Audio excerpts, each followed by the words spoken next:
सती जी का चरित्र। सती द्वारा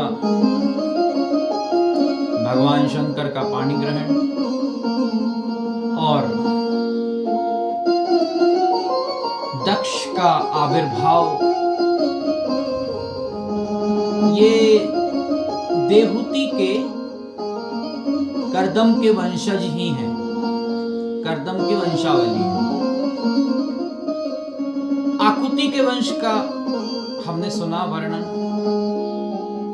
इसी तरह से प्रसूति की शादी दक्ष से की गई, ब्रह्मा के मानस पुत्र से। प्रजापतियों में सर्वश्रेष्ठ दक्ष, जो हर कार्य में कुशल है वही प्रजापति दक्ष है। दक्ष की विवाह माता सती से हुआ। दक्ष का प्रसूति से हुआ विवाह और प्रसूति से 16 संतानें उत्पन्न हुई, जिनमें से 13 धर्म से विवाह हुआ, एक महादेव जी से हुआ, एक का विवाह महादेव जी से हुआ, एक पितरलोक गई और एक अग्नि को दी। इस तरह ये 16 स्त्रियों को, 16 कन्याओं को विवाह किया गया। कथा एक बार आती है कि एक बार दक्ष ने यज्ञ किया। यज्ञ में सभी देवी देवताओं को भाग के लिए बुलाया। दक्ष के आने के बाद सभी देवता तो खड़े हो गए, लेकिन शंकर खड़े नहीं हुए। इस बात से दक्ष कुपित हो गया। दक्ष के कुपित हो जाने से क्रोधमयी वाणी में कहने लगा कि इस वेद विहीन, अपावन, अपवित्र, भस्मधारी, नंग धड़ंग अवधूत को मैंने अपना जामाता बनाया। ये मेरी बहुत बड़ी भूल थी। देखो ये शिष्टाचार के लिए भी खड़ा ना हुआ। इस बात से वो बड़ा क्रोधी हो गया और मन में बैर रखने लगा। शंकर को यहाँ भाग नहीं मिलेगा इस यज्ञ में। ऐसा कहते ही सब देवता अंतर्ध्यान हुए, तो यज्ञ निष्फल। शिव ही समस्त यज्ञों के फल हैं, शिव ही समस्त यज्ञ हैं, शिव ही वेद हैं, शिव ही स्वाहा है, शिव ही स्वधा है और शिव ही होम है, शिवनी ही होता है, शिव ही ऋत्विज है, शिवनी ही उसकी चरु है, शिव ही शाख है, शिव ही वलकल है और इस समस्त सृष्टि में शिव ही सत्य है, बाकी सब शव समान है। अभिमान में दक्ष ने बहुत अपशब्द और अपमानित शब्द कहे, पर मेरे भोलेनाथ तो ना मान है, न सम्मान है, न राग है, न द्वेष है, न कोई अपना है, न कोई पराया है, न कुछ भला है, न कुछ बुरा है। वो तो अवधूत है, सदानंद हरि के स्मरण में रहने वाले। इस तरह सुनने के बाद भी उन्होंने कुछ ना कहा और वो कैलाश चले। अज्ञानी दक्ष जलता रहा। सती को बड़ा क्षोभ हुआ। इस तरह से सुनने में उसे बड़ा बुरा लगा कि मेरे पिता ने मेरे पति का अपमान किया। एक दिन भगवान शंकर और सती चौसर खेल रहे थे।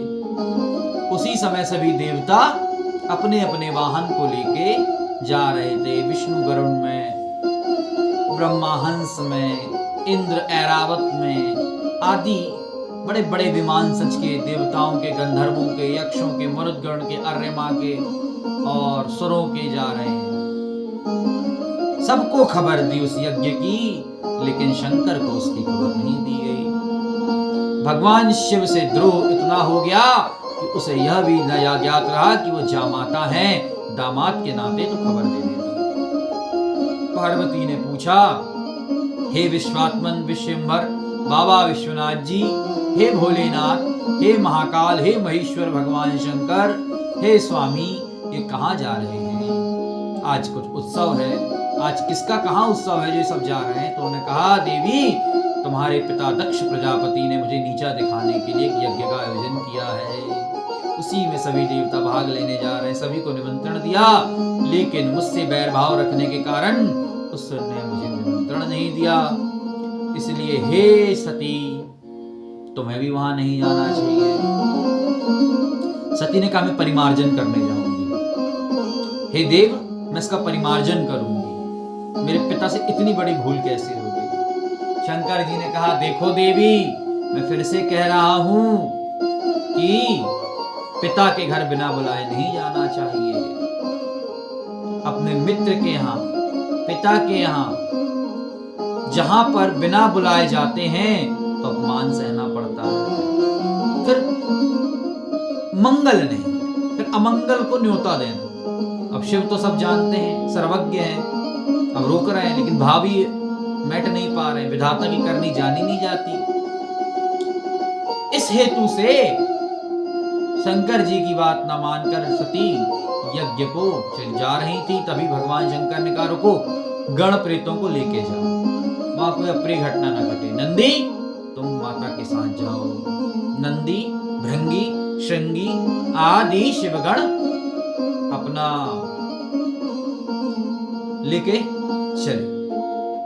दक्ष जैसे ही माता सती ने यज्ञशाला में प्रवेश किया, सभी देवी देवता स्थान ग्रहण कर चुके थे। सती को देखते से ही आते से दक्ष ने भ्रुकुटी टेढ़ी कर ली और टेढ़ी भौं करके अपशब्द कहने लगा शिव को। फिर से सती द्वारा इतना ही कहना कि हे पिता, तुमने अपने जामाता को नहीं बुलाया। ऐसा क्या किया था मेरे पति ने? वो सर्व चराचर के पति हैं, जगत पति हैं, कैलाशपति हैं। अरे ये ब्रह्मा जो बैठे वो है कौन? उन्हीं की तो उत्पत्ति है। अरे विष्णु, ये इंद्रादि देव सभी तो उनके अनुचर हैं, अनुगत हैं। वो महाकाल है, ये काल बैठा है, उसका भी महाकाल है। वो देवों के देव हैं, महादेव हैं। यज्ञ उन्हीं से है, तप उन्हीं से है, व्रत उन्हीं से है, नियम उन्हीं से हैं। सारी सृष्टि, सारा ब्रह्मांड और अनेक ब्रह्मांडों के अधिपति हैं वो। और आपने अपनी जड़ता, द्वेष और मूर्खता के कारण उन्हीं चराचरपति भगवान शंकर का अपमान किया। इसका परिमार्जन नहीं हो सकता। अरे मूर्ख दक्ष, तू उनकी महिमा नहीं जानता, तेरी बुद्धि को काल ने ग्रस लिया। इतना कहना था कि वो दक्ष भड़क गया और भगवान शिव को अपमानजनक शब्द बोलने लगा। वह नंग धड़ंग अवधूत शमशानवासी मेरे लिए से मृत समान है। इस तरह के शब्द सुन के माता सती ने चित्कार किया, घोर चित्कार किया और उन्होंने कहा, जिस सभा में, जिस जगह पर भगवान विष्णु की, भगवान शंकर की, देवताओं की, अपने सनातन धर्म की निंदा होती हो, वहां से चला जाना चाहिए। यूं तो शास्त्रोक्त विधान है कि गरम गरम खौलता तेल डाल देना चाहिए। अगर वश में हो तो उस पापी की गर्दन उड़ा देना चाहिए, नहीं तो उसकी जिब्या खींच लेना चाहिए। और अगर हम इतना नहीं कर पा रहे हैं तो अपने ही प्राण का दान दे देना चाहिए। तो वो तो मेरे पति हैं, चराचर के नाथ हैं। ऐसे पति जो दुर्लभ से मुझे बड़े तप के बाद मिले थे, उनका अपमान मैं नहीं सह सकती। उनके मना करने के बाद भी मैंने उनकी अवज्ञा की है, तब किस तरह उनको मुख दिखलाऊंगी। इस तरह का सोच करते हुए अपने तपोबल से यज्ञ का अग्नि का आह्वान और सती धू धू करके जलने लगी। सभी देवता डर के वहां से अंतर्ध्यान हो गए। कुछ बैठे थे, नंदी, भृंगी, श्रृंगी रोते हुए महादेव के पास गए। महादेव को पूरा आख्यान सुनाया। भगवान शंकर बहुत क्रोधित हो गए। वो रुद्र हैं, भयंकर क्रोध में उन्होंने जटा का एक जूट फेंका। वीरभद्र का अवतरण हुआ। यहाँ से वीरभद्र का अवतार होता है। भगवान शिव वीरभद्र रूप में अवतार ले रहे हैं। वीरभद्र को आदेश दिया कि जाओ, एक भी शिवद्रोही न बच ना पाए। वीरभद्र प्रेतों की, गणों की सेना लेके चल पड़े और यज्ञ को आके विध्वंस कर दिया। जितने भी देवता रक्षा करने आए सबका विनाश कर दिया। इंद्र आदि देवता पहले ही भाग गए थे। ब्रह्मा जी भी निकल पड़े। विष्णु ने भी मदद के लिए मना कर दिया कि भैया हमारी कहाँ सामर्थ्य है। वो देवों के देव महादेव हैं, हमारे इष्ट हैं, हमारे आराध्य हैं और वो वेद के प्रणेता हैं, यज्ञों के अधिपति हैं। मूर्ख, तेरा अब विनाश निश्चित है। ऐसा कहते हुए भगवान नारायण भी अंतर्ध्यान हो गए। अब बचे महर्षि भृगु। तो भृगु ने भी कुछ सेना निकाली, कुछ योद्धा दिए यज्ञ से और वो भी वहां से चल पड़े। अब दक्ष का सिर काट दिया आके वीरभद्र ने। इस प्रकार से यज्ञ पवित्र हो गया। फिर यज्ञों को पवित्र करने वाले देवताओं ने, ब्रह्मा आदि ने भगवान शंकर के क्रोध को शांत किया कैलाश जाकर और उनसे अनुनय विनय करके दक्ष को जीवित करने की याचना की। भगवान शंकर का रोते रोते बिलखते बिलखते ऐसा दृश्य देखा ना गया कि समस्त ब्रह्मांडों का भी स्वामी कभी मोहित होता है। यद्यपि वो शिव की एक लीला ही थी। लीला स्वरूप भगवान शंकर अपनी अर्धांगिनी के देह त्याग से अत्यंत क्षुभित होकर भयंकर क्रोध में सने हुए आए। दक्ष के द्वारा उनसे क्षमा मांगी गई, बकरे का सर लगाया गया।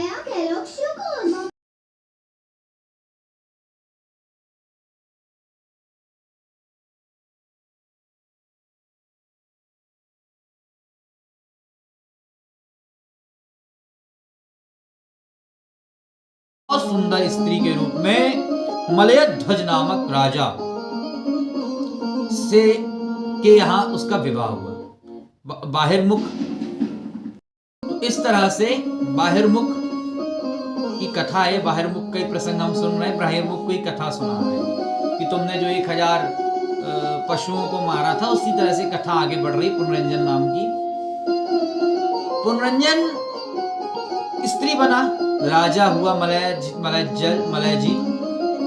उसको चंडवेक और काल कन्या ने घेर लिया। काल कन्या और चंडवेक नामक ने उसे घेर के मार दिया। अब ये फपक फपक के रो रहा है, स्त्री बना बैठा है, वो खूब रो रहा है सबको लेके। उसी समय अभिज्ञात नामक वही भगवान प्रकट होते हैं, आते हैं और उसकी चेतना को जागृत करते हैं। अरे पुनरंजन, अरे पुनरंजन, जाग जाग, देख मैं तेरा मित्र आया हूं। कब तक इसी तरह से रोता रहेगा? कब तक इसी तरह से माया को फंदे में फंसा रहेगा? कोई पुनरंजन ही नहीं है, कोई ये राजा मलयजल नहीं है, मलयजत नहीं है, ना कोई है यहाँ। तू ध्यान से देख, तू माया के बंधन में फंस गया था, मेरी माया के चक्कर में फंस गया था और इसी को सत्य जान रहा था। और जैसे ही उसकी चेतना जागृत हुई तो देखा तो वहां ना कोई मलयजल है, ना कोई पुरंजनी है, ना कोई महल है, ना बट्टा है, वो तो भगवान के सामने खड़ा है। तब उसने पूछा, अहो भगवान ये कैसे हुआ? भगवान ने पूरी कथा सुनाई कि पुनरंजनी नामक स्त्री की तुमने कल्पना की, इमेजिनेशन किया और वहां जाके फंस गए। भोग किए, खूब भोग उपभोग भोगे, समस्त भोगों से वो लदी नगरी थी और तुम खेलते चले गए और अपना जवानी जिंदगी खोते चले गए, फिर मर गए। फिर अभी तुम स्त्री, अब तुम पुरुष का शोक करते तो फिर पुरुष बनते, फिर स्त्री के बनते, फिर पुरुष बनते, फिर स्त्री, बस male female female male male female. और जब दोनों तरफ जाओगे तो तीसरा जेंडर में चले जाओगे। ठीक है ना? इस तरह से भगवान ने उसको जागृत किया। तो भगवान ने बताया वो 5 बगीचे कोई और नहीं, पंचेंद्रियां हैं। ये 9 नरक के ये 9 द्वार हैं, 2 परकोटे हैं। और पुरंजनी भगवान की ठगनी माया स्त्री है, इसके जंजाल से बचना चाहिए। हे पुरंजन, हे जीव, हे नर, सदा नारायण की भक्ति करो, हरि स्मरण करो। और इस तरह से अगर मान लो गृहस्थ में भी हो तो भजन करो, मोह मत करो, किसी का भी मोह मत करो। पुत्र का, पुत्री का, पत्नी का, माता का, पिता का, कर्तव्य निष्ठ होकर कर्तव्य करो, निष्काम कर्म करो ना यार। कौन मना कर रहा है? निष्काम कर्म की प्रेरणा दे रहे हैं भगवान। भोगो ना, भोग कितना भोगोगे? तेन त्यक्तेन भुंजी था, त्याग पूर्वक भोगो। भोगो में आसक्ति मत लाओ ना यार। इसमें मन हो रहा है नूडल्स खाने का, मत खाओ, ये दमन हो गया इंद्रियों का। आज नहीं खाऊंगा, कल खाऊंगा, तेरे मन से क्यों चलूंगा भाई? बोल रहा है पनीर का, अरे आज क्यों खाऊंगा पनीर, कल खाऊंगा, तेरे कहने से नहीं। ये हो गया मन का निग्रह। मन जो कह रहा है वो कभी मत करो। मन को अपना दास बनाओ, मन को अपना दास बनाओ, तू इसका दास ना बन, मन को अपना दास बना ले। अर्जुन को यही तो कह रहे हैं ना, मन से बड़ा बहरूपी न कोई, पल पल रास्ता स्वांग निराले। माया ममता में उलझा रहे, पड़ जाए जो इसके पाले। तू इस मन को दास बना, इस मन को अपना दास बना। इस तरह से भगवान द्वारा उसकी बुद्धि का भेदन किया गया जीव की। और ये भागवत का पुनरंजन आख्यान जरूर आप श्रवण करें, इसको समझें कि हम सब यहाँ आके माया के चक्कर में फंस जाते हैं और बस स्त्री पुरुष पर स्त्री में अपने जन्म को गंवाते हैं। इसलिए हे भक्तों, जागो उत्तिष्ठित जागृत प्राप्य वारान्न बोधक, उठो जागो और भगवत प्राप्ति के लिए कमर कस लो। उनके सिवा कोई तुम्हारा नहीं है, उनके सिवा कोई सत्य नहीं है, सब मृग तृष्णा है। जिस प्रकार रेगिस्तान में मृग तृष्णा जान पड़ती है पानी की, उसी प्रकार यह जीवन है। जिस प्रकार पानी को उठाओगे, उसमें लकीरों खींचोगे, कुछ देर की है, समुद्र का बुलबुला कुछ देर का है, उसी तरह यह जगत बुलबुले के समान है। इसलिए हे मेरे प्यारे भाइयों, उन्हीं परम सत्य श्री हरि जो सदा सनातन है, उन्हीं सनातन भगवान का स्मरण करो, ध्यान करो, उन्हीं पुंडरीकाक्ष को पूजो, वही सर्वथा पूजने योग्य है, भजने योग्य है। कथा राजा बेन की आती है। राजा बेन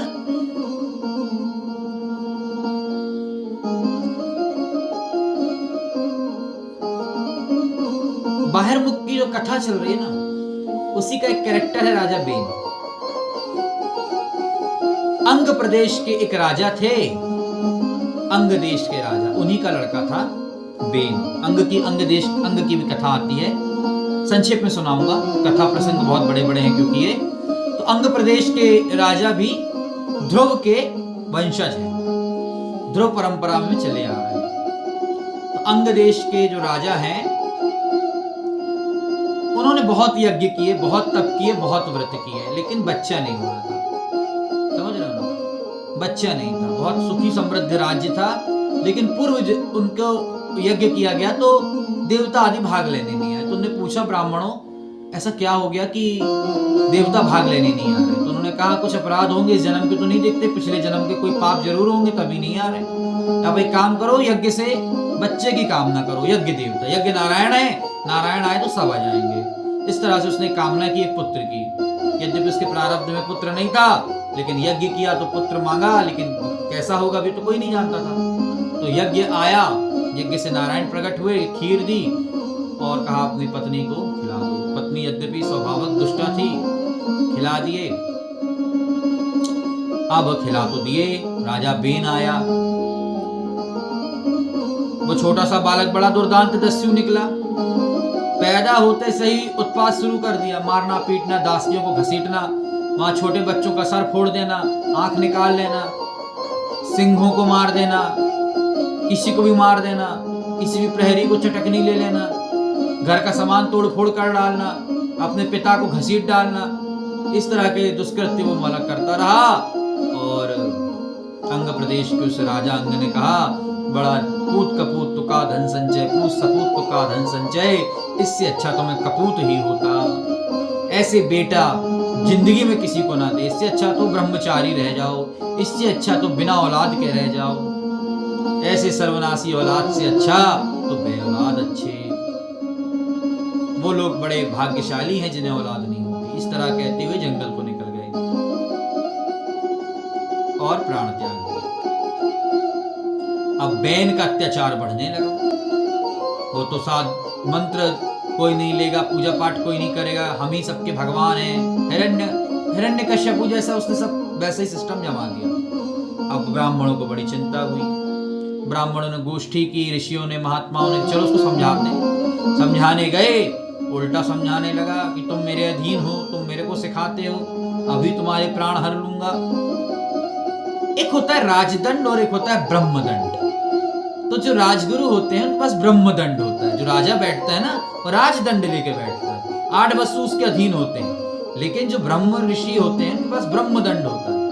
राजा को दंड देने का अधिकार ब्रह्म ऋषियों का है, साधुओं का है। साधु और ब्रह्म ऋषि जो होते हैं वो ब्रह्मदंड रखते हैं। अगर उनने वो चला दिया तो तुम मर जाओगे, तुम बचोगे नहीं। ब्रह्मदंड चलाने के बाद राजा का पराभव हो जाता है। तो समझा ही नहीं समझा उनने, इतने अच्छी जोर से हुंकार भरी, जब तेरा नाश हो जा बेन, तेरा नाश हो जा, और ब्रह्मदंड चला दिया। उसी समय राजा बेन स्वाहा गोविंदाय नमो नमः। फिर राजा बेन की पत्नी उस समय गर्भस्थ हो चुकी थी, पति के शव को लेके बैठी रही।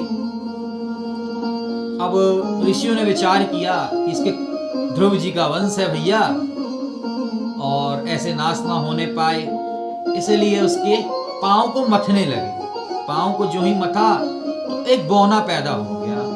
वो भी बड़ा राक्षस प्रवृत्ति का प्राणी, बलेंद्र नाम का बड़ा उत्पात मचाया, वो भी वैसा ही, उससे भी परेशान। अब उसके हाथों को, दोनों हाथों को जब मथा तो एक हाथ से महाराज पृथु का प्राकट्य होता है जो कि भगवत स्वरूप है, दूसरे से रुक्मणी स्वरूपा, लक्ष्मी स्वरूपा पत्नी पैदा होती है, स्त्री पैदा होती। महाराज पृथु और स्त्री का विवाह हुआ। पृथु के द्वारा निष्कंटक राज्य किया गया, सभी वेदों की स्तुति की गई, ब्राह्मणों को यथोचित सत्कार किया गया, प्रजाजन का उद्धार की प्रतिज्ञा ली। इस तरह से वो कथा आती है, बहुत लंबी प्रसंग है ये भी। सबका आवाहन होता है, सभी देवताओं का आवाहन होता है, सभी ऋषियों का, सभी प्रजाजनों का। लेकिन एक प्रश्न खड़ा होता है कि पृथ्वी ने अपने सारे अमूल्य रत्न गर्भ में छुपा लेती है, अन्न आदि नहीं हो रहे हैं, सभी कुपोषित हो गए, अन्न नहीं दे रही पृथ्वी, जल नहीं दे रही है। तो महाराज पृथु ने कहा, पृथ्वी देखो, यज्ञ किया गया तब भी कुछ नहीं हुआ। अब क्रोध आ गया, क्योंकि वो स्वयं भगवान है, पृथु स्वयं नारायण का ही अवतार है। तो पृथ्वी को मारने दौड़े।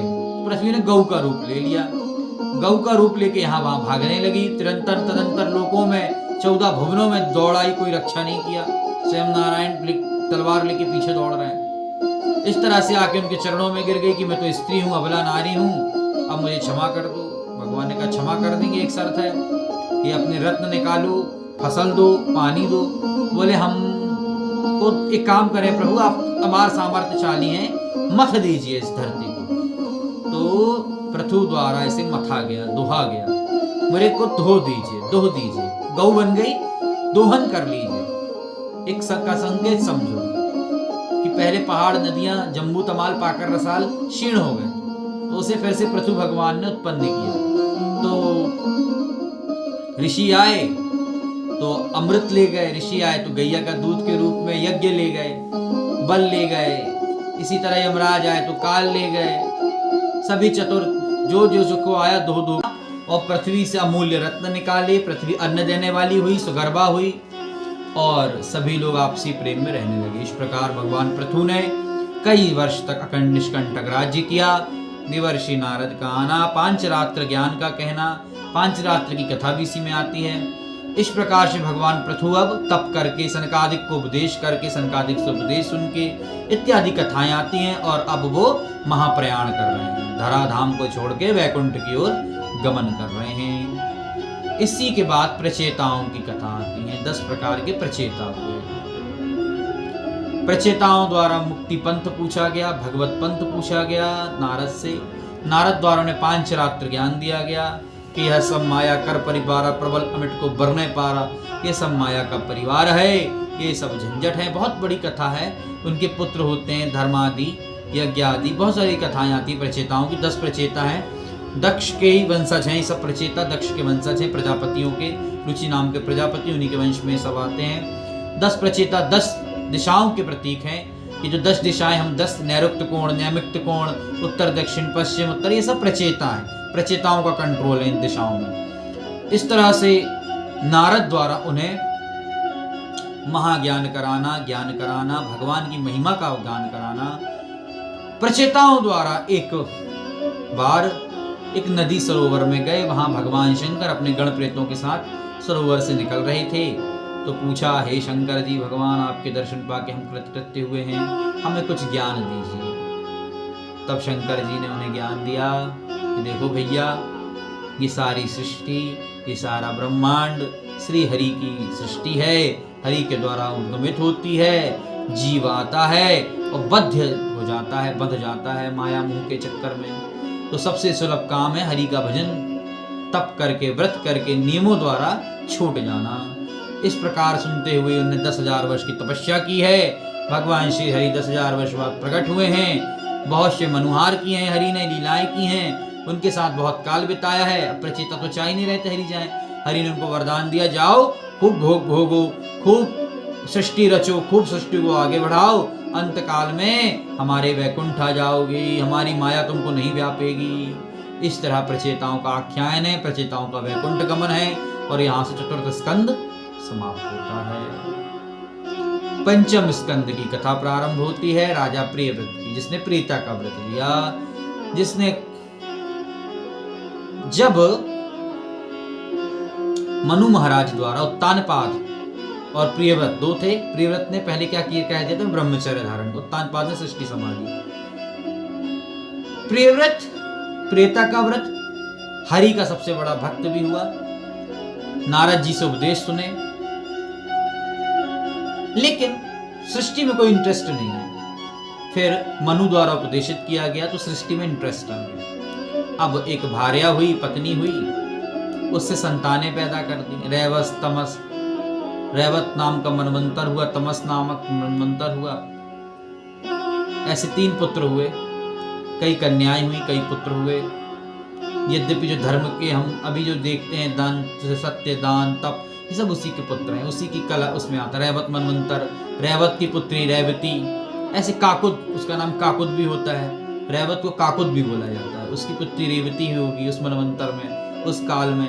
फिर वो ब्रह्म, अभी मैं डायमेंशन की कथा आपको सुनाऊंगा, इसलिए मैं और जल्दी चल रहा हूं। तो राजा प्रियव्रत द्वारा प्रियता का व्रत जो ले, जो सदा प्रिय रहे, क्योंकि इसी में भगवान आदिनाथ का प्रादुर्भाव होगा। यहीं से जैन धर्म का उद्गमन होगा, यहीं से जैन धर्म प्रारंभ होगा, आदिनाथ से, ऋषभ देव जी महाराज से। इसी में भगवान ऋषभ देव जी की और जड़ भरत की कथा आएगी। प्रियव्रत के ही वो पुत्र हैं, जड़ भरत, आदिनाथ, ठीक है। इसी में रहुगण की कथा आती है। तो प्रियव्रत को विभिन्न प्रकार से समझाया गया, तो उसने विवाह किया और संतानोत्पत्ति की। मुख्य रूप से उनकी संतानें भगवान ऋषभदेव जी महाराज और भर्तहरि।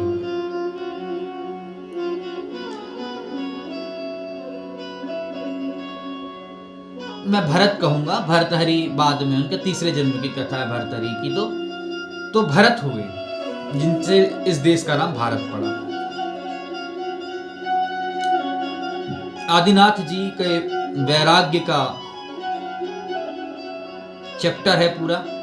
ये सभी हरि के प्रेमी हैं, हरि भजनानंदी हैं, ये सभी नारायण के प्रेमी हैं, ये सभी विष्णु प्रेमी हैं, सब विष्णु के प्रेम में वैराग्य को धारण करेंगे, याद रखना। आदिनाथ से ऊपर की स्टेज है नारायण, आदि नारायण, आदि शेष, आदि ब्रह्म। आप ऋषभ देव को भगवान समझ रहे हैं, भगवान का ही स्वरूप है, नारायण ही है। आप हिंदू ही हैं, आप सनातन ही हैं। जैन धर्म वास्तव में ही हम ही हैं। कंफ्यूज मत हो जाना कि जैन तुमसे कहीं भिन्न है या हिंदुओं से कहीं भिन्न की, ना ना ना ना। भागवत में इसका विस्तृत आख्यान है आदिनाथ भगवान का। आदिनाथ ऋषभदेव जी महाराज पहले तीर्थंकर राजा प्रियव्रत के पुत्र हैं। ध्रुव वंश, ध्रुव के ही वंशावली चली आ रही है ये। इसलिए जैन हमारे भाई हैं, जैन हम ही हैं। जिनवाणी, जित सासो, जित दोषो, जिन्होंने अपने दोष जीत लिए, जिन्होंने अपनी श्वासें जीत ली, जो वैरागी हो गए, एक भी चल पड़े, वो निकल पड़े, उन्हें देखा नहीं, कांटों से लथपथ हो गया तो कासाय हो गया वो शरीर। कोकी न बनता भाग्य बनता, ये जो हम लोग पहनते हैं कोकी न बनता, ये भाग्य निर्माण करता है।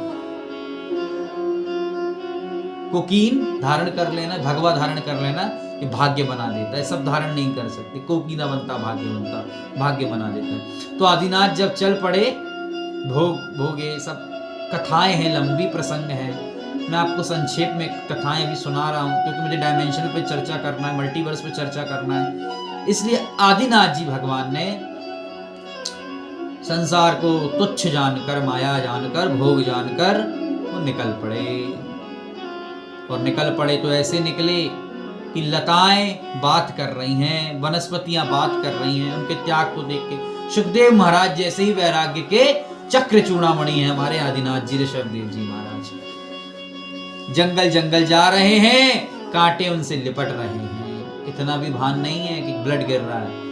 पथरीली जमीनों पे निकले जा रहे हैं, जंगल जंगल। पूरे भारत का भ्रमण कर लिया है आदिनाथ ने। इसलिए हमारे जैन मुनि कभी चप्पल नहीं पहनते, आज दिगंबर रहते हैं। श्वेतांबर भी हैं, दिगंबर भी। तो दिगंबर का ज्यादा महत्व, वो आदिनाथ के ओरिजिनल फॉलोअर, जो संकल्प ले लिया वही खाएंगे और कुछ नहीं। महावीर की तो इतना कठिन तप था कि जो सोच लिया आज ये ऐसा ऐसा दिखेगा तभी भोजन किया उनने। उंगलियों में, 5 अंजुरियों में, 3 अंजुरियों में, ऐसा संकल्प महावीर का।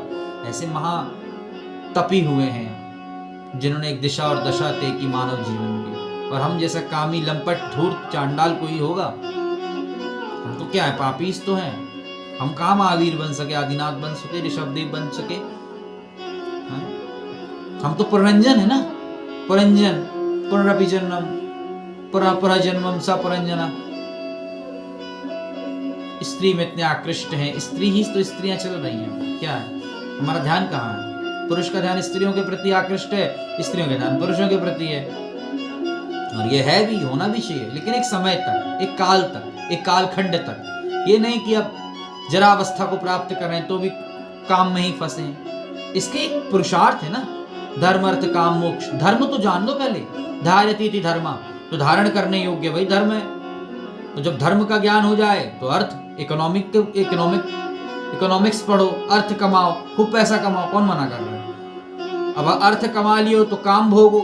अब काम भोग लियो भैया, तो काम को भी तो नमस्कार करो, काम का भी तो समय है। काम के भी लिए तो एक टाइम होगा कि पूरे समय काम का ही सेवन करोगे, काम का ही चिंतन करोगे। मुक्ति की ओर बढ़ो। काम भोग लिए हो तो उसकी निवृत्ति कर लो, और मोक्ष की ओर आगे बढ़ो तो हरि का भजन करो, हरि स्मरण करो। काम भोगने मना ही नहीं है, अनियंत्रित काम भोगने के लिए मना किया गया है शास्त्रों में। अनियंत्रित काम का सेवन नहीं करना चाहिए, किसी भी चीज की अति मत करो। अति सर्वे अपि वर्जित। लेकिन ये युग है, ये शाम, ये जो युग है ना, ये शाम न विद्या न तपो न दानम न ज्ञानम न शीलम न गुणो न धर्मम। यहाँ ऐसा है, न तप है, न ज्ञान है, न शौच है, न कुछ नहीं। तेजना मृगाश्चरन्ति, और मृगों की भांति हम भाग रहे हैं यहाँ से। यही ये युग है। तो इस तरह ऋषभ देव जी महाराज का प्रयाण और जैन धर्म का प्राकट्य, आदिनाथ जी ने जो सूत्र दिए उससे जैन धर्म का प्रतिपादन हुआ, और उसी से वह परंपरा आगे बढ़ी। उनके ही एक भाई थे भरत, जिनको उन्होंने राज्य दिया। अब वो राज्य तो कर रहे हैं, वो भी उब गए राज करते करते। उनके 3 जन्मों की कथा भागवत में आती है।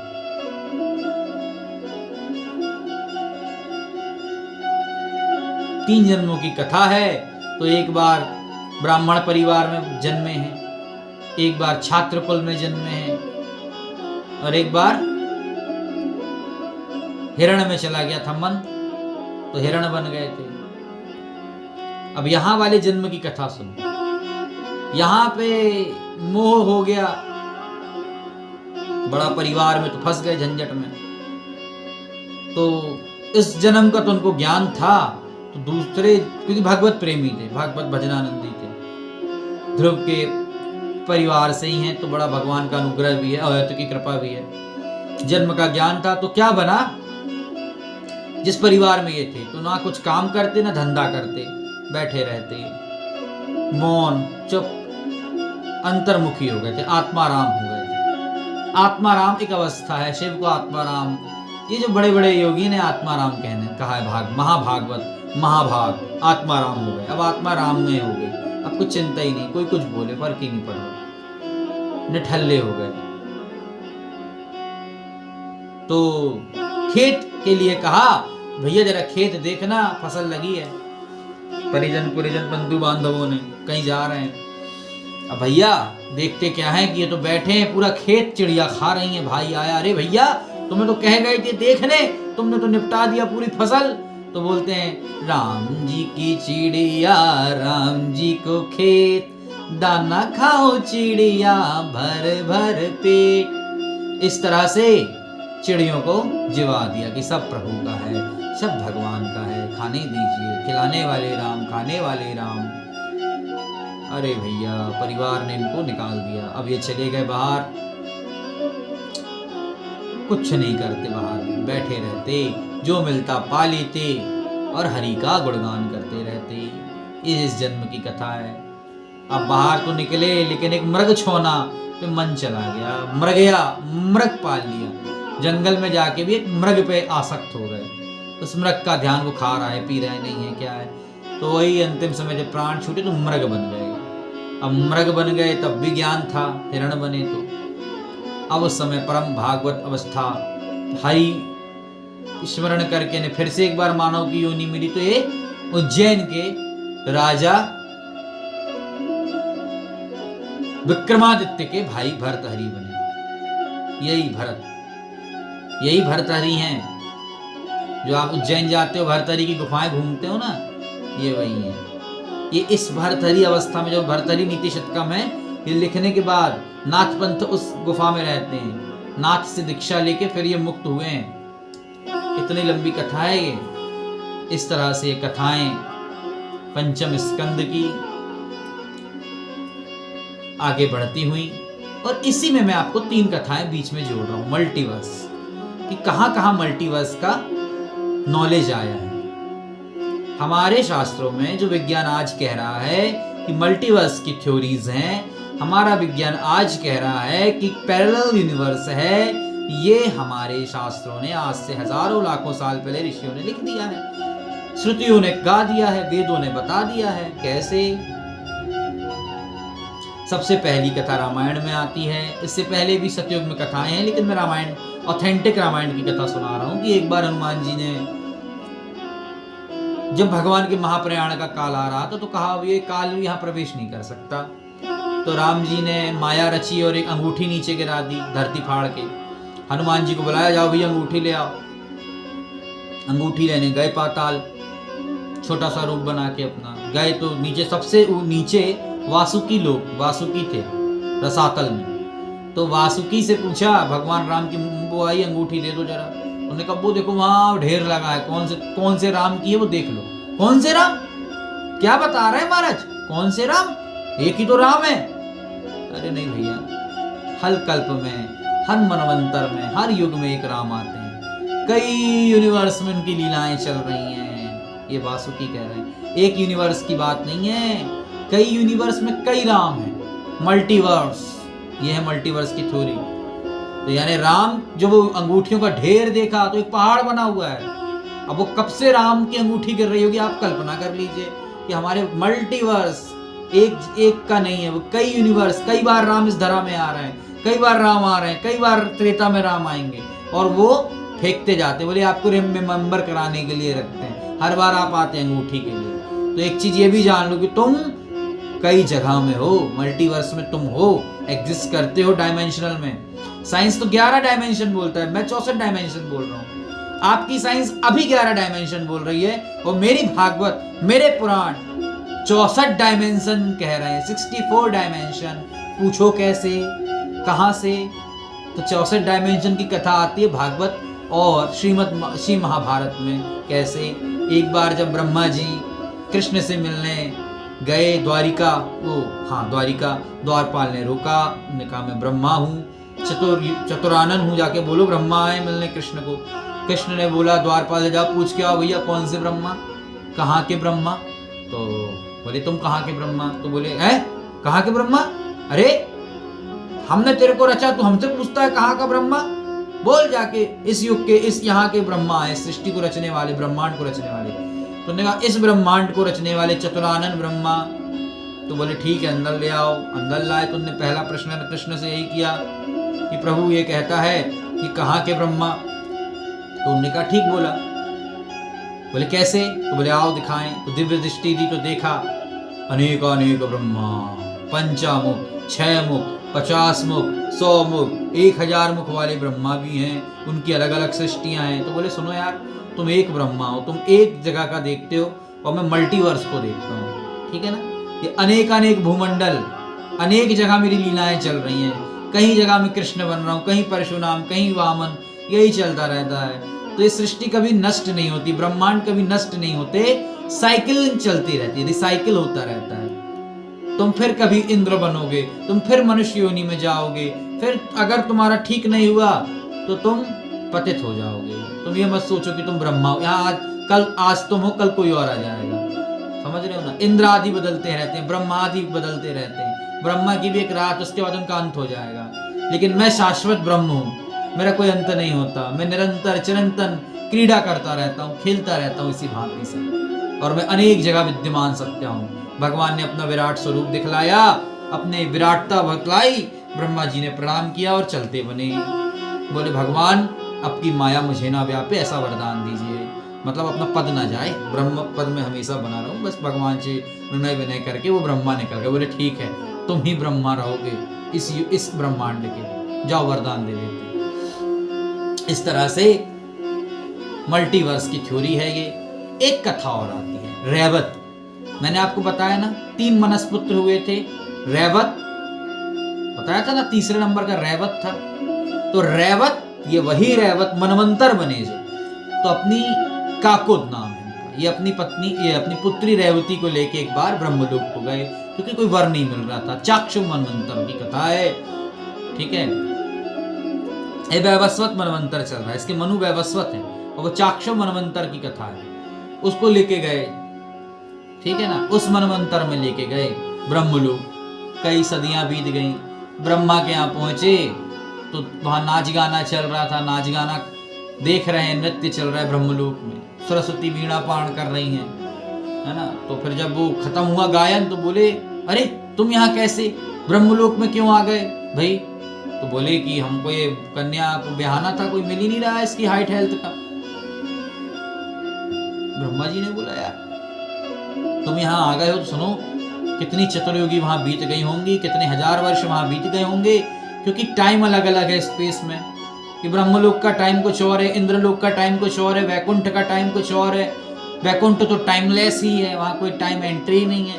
हमारे यहाँ टाइम है, इंद्र के यहाँ टाइम है, धरा में कुछ टाइम है, स्पेस में भी अलग अलग टाइम है, अलग अलग आकाश गंगा अलग अलग गति कर रही है, तो सबका टाइम अलग अलग है। अब तुम यहाँ तक जो आए हो तो अनेक युग वहां बीत गए हैं, अब जल्दी से चले जाओ। तो द्वापर में भगवान श्री कृष्ण के बड़े भैया बलभद्र मिलेंगे, उन्हीं से रेवती का विवाह कर देना, वही उत्तम वर है इसके लिए। अब तुम जल्दी जाओ, लेकिन अगर ज्यादा देरी कर दिए तो वो भी बीत जाएगा, वहां भी वो क्षण खत्म हो जाएगा। यानी आप सोचो कितना समय लगता होगा, टाइम कितना धीरे घूमता है। जैसी ग्रेविटी लॉस होती है ऊपर, तो टाइम धीरे घूमने लगता है। ये तो हमारी सुनीता विलियम्स और जो हमारे नासा के हैं वो भी कहते हैं ना, ऊपर टाइम अलग गति से भागता है। तुम विश्वास करोगे ना, तो ये तुम्हारे ग्रंथों में ही लिखा है, भागवत आदि पुराणों में विस्तृत व्याख्यान है इसका। 1954 में एक वैज्ञानिक ने इसकी थ्योरी दी थी।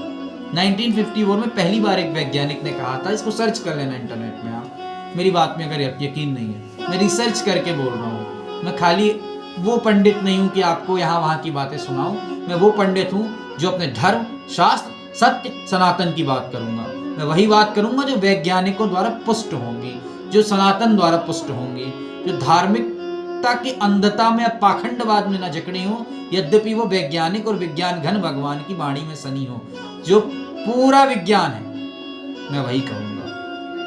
तो मल्टीवर्स की थ्योरी सनातन में हजारों साल पहले से है। पैरेलल यूनिवर्स की थ्योरी, वही ब्रह्मा वाली जो थ्योरी, वो पैरेलल यूनिवर्स है कि अनेक ब्रह्मा, अनेक विष्णु, अनेक शंकर, मैंने कहा अनेक इंद्र होते हैं, और उन सबका एक महाविष्णु, महापरात पर ब्रह्म भगवान सबको क्रिएट करने वाले गोलोक धाम में निवास करते हैं। गोलोक एक ही है, मल्टी यूनिवर्स के अंडर में वो नहीं आता, वो सिर्फ एक है, ठीक है, जिसका जिक्र कृष्ण ने कहा है, वो परम धाम गीता में, उसको भी हम बाद में बताएंगे, आपको गीता का पाठ भी कराएंगे। आगे बढ़ते हैं इसी तरह से मल्टी यूनिवर्स की थ्योरीज में। मैंने बताया 1954 में एक वैज्ञानिक हुए, उन्होंने इसकी थ्योरी दी, उसके बाद लगातार शोध हुए, और आज विज्ञान 2025-24 में ये कहता है कि हाँ 11 डायमेंशन है। और मैंने आपको 10 प्रकार की सृष्टि का वर्णन तृतीय स्कंद में सुनाया था कि 10 प्रकार की ब्रह्मा ने ब्रह्मांडीय सृष्टि की, इस ब्रह्मा ने, और उस ब्रह्मा ने, उस ब्रह्मांड नायक ने 64 डायमेंशन बनाए। इसलिए कृष्ण के 64 कलाएं हैं।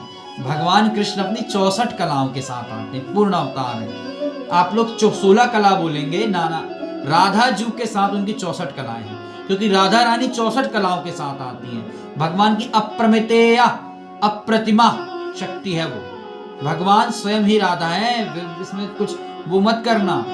भगवान की मोहिनी रूप, भगवान की शक्ति, भगवान का वैभव, भगवान का सर्व स्वरूप, भगवान की आत्मा राधा है और कोई नहीं। राधा, ये कथा, एक बार सभी देवी देवता भगवान के पास चले गए, भगवान बड़े प्रसन्न थे, तो पूछे आपकी मुदिता, इसका इतना आपकी चिबुक खनु, हाँ, और ये वक्षस्थल, और इतना प्रसन्नता और इतना तेज माधुर्य का रहस्य क्या है, आप कौन है प्रभु? तो मुस्कुरा दिए, तो एक शक्ति अंतरंगा निकली, बस वही, उसी को राधा कहा गया है, वही राधा रानी है हमारी। भगवान की नियंता शक्ति का नाम ही राधा है, इसलिए राधा का नाम का महत्व अत्यधिक है। इसलिए राधा नाम को शिवंकर भी नहीं कहते। शिव चुपचाप रहते, राधा नाम ज्यादा आता है तो चुप हो जाते, क्योंकि वो आपको रहस्य बताया नहीं जाएगा। शिव भी नतमस्तक है राधा रानी के, वो कुछ नहीं कहेंगे। पार्वती के पूछने में भी नहीं बताया गया है, कुछ थोड़ा ही कहा गया है कि भगवान की शक्ति है वो। भगवान का नाम लेने से ज्यादा उनका नाम लेने का महत्व है। कृष्ण नहीं कहोगे चलेगा, राधा कह दोगे तो कई गुना फल मिल जाएगा। कृष्ण कृष्ण कहोगे तो मुक्ति मिलेगी, राधा कह दोगे तो गोलोक मिल जाएगा, परलोक सिधर जाएगा। यहाँ से तो कुछ पुण्य बटोर, कृष्ण तो तुम्हें मुक्ति देंगे, राधा गोलोक दे देगी, भगवान दे देंगे। इतनी सामर्थ्य है राधा में, राधा जी के नाम में, हमारी लाडली जी के नाम में। तो प्रिया प्रीतम निहाल कर देंगे। नपो तो यार एक बार बोलो तो राधे राधे, मन में आंख बंद करो, राधा राधा राधा राधा राधा राधा राधा राधा, श्री राधा श्री राधा श्री राधा श्री राधा राधा राधा राधा श्री राधा राधा राधा श्री राधा श्री राधा। राधे राधे राधे राधे जप चले आएंगे बिहारी। तो राधे राधे जपो, बिहारी अपने आप चले आएंगे। और बिना उनकी मर्जी के तो तुम वृंदावन जा पाओगे ना गोलोक जा पाओगे, क्योंकि गोलोक का टुकड़ा है मथुरा वृंदावन, याद रखना, गोलोक की भूमि है वो। ऐसे ही हजार संत महात्मा विरक्ति सबको छोड़ के वहां नहीं पड़े हैं, ऐसे ही प्रेमानंद जैसे लोग नहीं बैठे हैं वहां, प्रेमानंद जैसी महाशक्तियां नहीं बन गई हैं वहां जाके। काशी छोड़ के शिव द्वारा उपदेशित है राधा नाम, शिव द्वारा बताया गया यहाँ जाओ, यहाँ पे तुम्हारे आगे की स्टोरी यहाँ से होंगी। प्रेमानंद बाबा काशी में थे, घाटों में, घाट बनारसिया, और वहां से यहाँ आए वृंदावन की रस भक्ति लेने, प्रेम लक्षणा भक्ति लेने। इस तरह से अनेक संत ब्रज में 4-5 दिन ब्रज में रहो और गुप्त रूप से ना चुपचाप चुपचाप बिना किसी को बताए अकेले घूमो, और देखो वहां एक से एक विभूतियां देवता मिल जाएंगे। सावधान होके घूमना, बस मन में काम क्रोध लोभ मोह मत लाना। अलोप चित्त के प्राणी होके कुछ समय निकाल के अपने जीवन से वो 4 दिन स्ट्रेस फ्री हो जाना, मोबाइल कहीं रख देना, स्विच ऑफ कर देना, और सिर्फ राधा राधा जपते हुए 84 कोस घूमना। कहीं ना कहीं आपको भगवत्ता या आत्मस्मरण हो जाएगा। इस प्रकार से मल्टीवर्स की थ्योरीज हैं, पैरेलल यूनिवर्स हैं, और ये हमारे आख्यानों में सनातन में कहा गया। ये कोई मिथ नहीं है, मैथोलॉजी नहीं है, ये परम सत्य बात है, प्रमाणित बात है, और वैज्ञानिक अब मान रहे हैं। जॉर्ज टेस्कुलास आदि जो एंशिएंट एलियंस थ्योरीज पे काम कर रहे हैं, डेविड हो गया, एरिक वॉन वेन हो गया, उनकी किताब है, तो इत्यादि ने मुहर लगाई है सनातन पे। आपने ऊना नाम की जगह का नाम सुना है? त्रिपुरा में ऊना कोटि के रहस्य हैं, वहां 99,000 शिवलिंग, कभी उसके बारे में पढ़ो। भारत विस्मित करने वाली जगह है। छत्तीसगढ़ में दंडकारण्य है, यहाँ पे शैल चित्र है। हमारे जबलपुर में मां नर्मदा के तट पर डायनासोर का जीवाश्म मिले हैं। इस देश में एलोरा के 1000 साल 1200 साल चोल द्वारा निर्मित मंदिर है। हम कितने मूर्ख हैं, जड़ बुद्धि हैं, हम कितने जड़ हैं कि हम अभी भी अपने धर्म को नहीं समझ पा रहे हैं। कितना साइंटिफिक रिलीजन है। हम सिर्फ 4 अगरबत्ती ओम लक्ष्मी रमणा ओम जय जगदीश हरे में उलझे हुए हैं बस। अरे स्वाध्याय करो भैया, पढ़ो बैठ के। 3 घंटे की मूवी देखते हो यार, 3 घंटे में कुछ पढ़ लो धर्म के बारे में। 90% मुस्लिम कुरान जानता है, 95% कैथोलिक बाइबल जानते हैं। तुम ही एक बुद्धू राम हो जो धर्म को नहीं जानते, ना गीता पढ़ी है, ना रामायण पढ़ा है, ना कभी उपनिषद देखे, ना वेद देखा, ना कुछ नहीं, 0 बटे सन्नाटा, बस भोग भोग भोग भोग। आखिरी में बांग्लादेश रिटर्न और तुम स्वाहा गोविंदाय नमो नमः। और यहाँ भी वही होगा, देख लेना आने वाले 50 साल में क्या होगा तुम्हारा। जागो।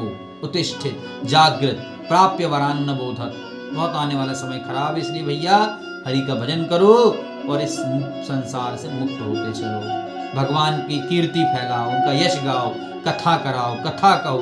मैं तो कहता हूँ 0 रुपए का तुमको साधन बता रहा हूँ, 1 रुपए नहीं लगना, उतना भी नहीं हो रहा है। नाम संकीर्तनम यस्य, कलयुग केवल नाम आधारा, सुमिर सुमिर उतना ही पारा। अरे नाम जप ले भैया, नाम रट ले, कोई भी नाम ले ले। राधा, अगर राधा जी से प्रेम है तो राधा, कृष्ण अच्छा लग रहा है तो कृष्ण, शिव है तो शिव ले ले, शंकर तो शंकर ले ले, दुर्गा है तो दुर्गा ले ले, काली है, कोई भी एक नाम ले ले और पूरे जीवन तक एक को साधना सब सद जाएंगे। आज खड़े हैं राम जी के दरबार में, अयोध्या घुमाए, कल मथुरा घुमाए, परसों कांची, नरसों शंकर जी हो गए, और फिर जब शंकर जी नहीं तो काली मैया है, काली मैया नहीं है तो फिर एक स्वयंभू भगवान पैदा हो गए। कुछ स्वयंभू, पुराणों से उनका कोई मतलब नहीं है, देवताओं से उनका कोई लेना देना नहीं, शास्त्रों में कहीं उनका वर्णन नहीं है। संतोषी माता, श्याम, खाटू श्याम, और एक और साईं बाबा, और ये बाबा और वो बाबा। अरे भैया खाटू श्याम का जिक्र कहाँ है महाभारत में? बर्बरीक, महान बर्बरीक, शीश के दानी की जय, ठीक है भैया, लेकिन भगवत्ता का दर्जा थोड़ी ना दिया गया है। किसने कहा आपसे? किसने कह दिया? किस आख्यान में लिखा है? कहाँ लिखा है? आप प्रमाणित करें, कहाँ लिखा है कि श्याम जी कृष्ण के समतुल्य हो जाएगा श्याम बाबा? किसने कहा आपसे? शीश का दान किया था ना, तो शीश के दानी तो बहुत लोग हैं, सभी को पूजने लगो। फिर यहाँ तो जीवन दान कर दिया लोगों ने अपना। दधीची ने तो अपनी हड्डियां दे दी थी वृत्तासुर को नाचने के लिए। तुमने कितनी पूजा कर ली दधीची की? हम कहाँ जा रहे हैं यार, हम कहाँ जा रहे हैं? अब अच्छी बात है, प्रेम करें, विश्वास करें, भक्ति करें। अरे कृष्ण की भक्ति करो ना यार, जो डायरेक्ट तुमको दे रहा है, जो डायरेक्ट स्वामी है सबका, वहां जाओ ना यार। अब हम कुछ नहीं बोलेंगे, आप खाटू श्याम को पूजो, संतोषी माता को पूजो, साईं बाबा को पूजो, जिसको पूजना हो पूजो। हम यही कहेंगे कि शास्त्रों, पौराणिक जो भगवान है, जिनका पुराणों में, उपनिषदों में, वेदों में जिक्र है, वहां जाओ भैया। एक को साधो सब सध जाएंगे, यहाँ वहां मत भागो। खाटू श्याम को भी देखते हो तो कृष्ण स्वरूप में देखो, कृष्ण भावना मृत कर्म करो, कृष्ण में ही सब कुछ है। सर्वखल इदम ब्रह्म अमात्मजम ब्रह्म प्रज्ञावादानाम ब्रह्म स ईशावास इदम सर्वम सत्किंचे जगत्याम जगत सर्वखल इदम ब्रह्म। वही ब्रह्म सर्व जगत में है, सर्व यूनिवर्स में है, हर ब्रह्मांड में है, मुझ में है, तुम में है, तुम में राम, मुझ में राम, सब में राम, सीताराम।